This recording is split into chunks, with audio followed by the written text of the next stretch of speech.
I guess the story is every parent's nightmare. Parents have started arriving at Parktown Boys High School where a grade 8 learner went missing while on a school camp. I want to bring in Mahlako Komane, SABC reporter. She's covering the story for us. Mahlako, what are you learning at this hour?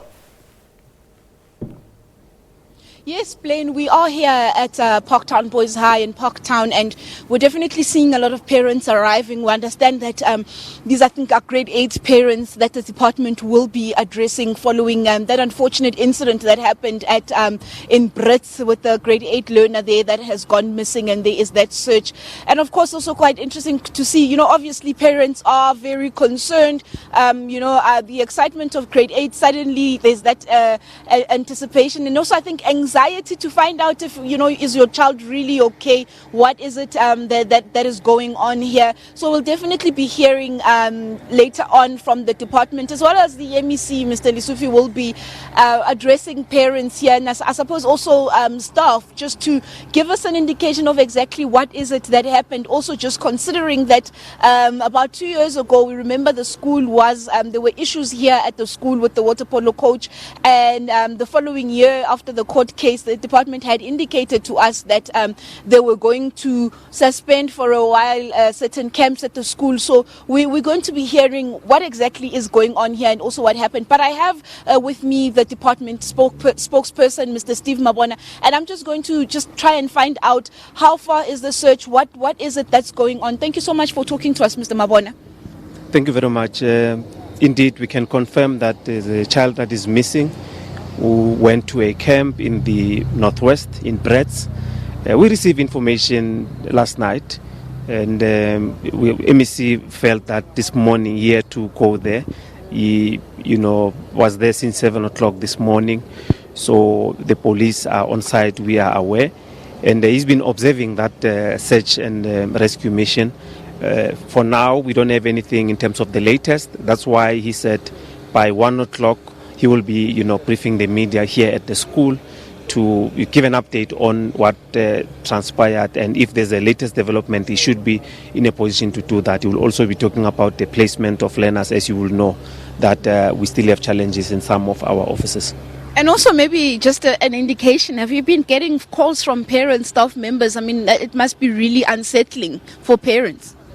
Well, definitely, indeed. But the school proactively, they did interact with the parents. As you will know, that a school, each and every school will then have the method of communication that they will rely on. I mean, as you can see, that parents are drifting in.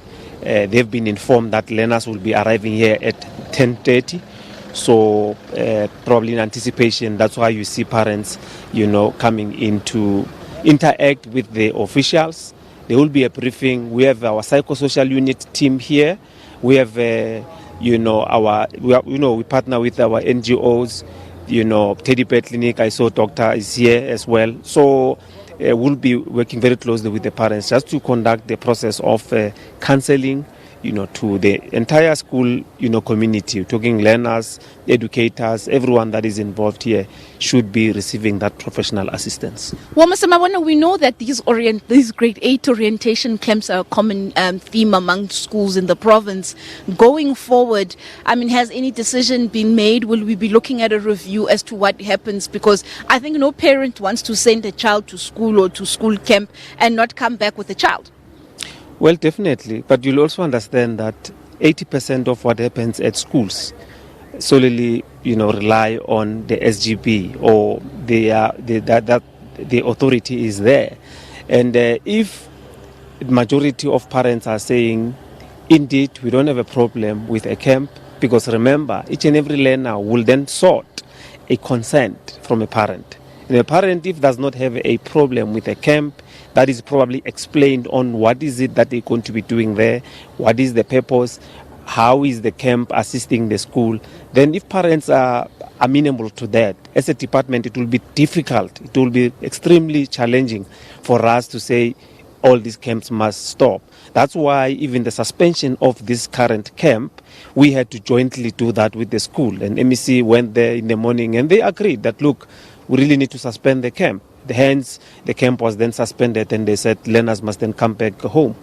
And also maybe just to tell us, when exactly did this young man go missing? Because we understand that the reports were late last night, according to your press release. Do we have any, now that you have interacted with the educators and the children that were at the camp, what actually transpired here?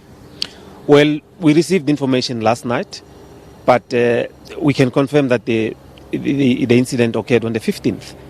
So the MECA later in the briefing probably will then give us more on what led to the information, arriving, probably last night, or what is it that the probably officials were still doing or the school was still doing. In that briefing, we should be in a position to give those answers, but we can confirm the incident or the missing, happened on the 15th, which was Wednesday. Thank you so much, Mr. Mabon. And you've just heard there, Blaine, that was the Department of Education spokesperson, Mr. Steve Mabon, just telling us that this incident of this young man going missing at the grade 8 orientation camp actually occurred on Wednesday, and information only reached the ears of the department on the 15th, or yesterday rather, last night. It was only when they became aware of this. We're also going to try and find out what took so long for the turnaround time for the information to get to parents as well as the school.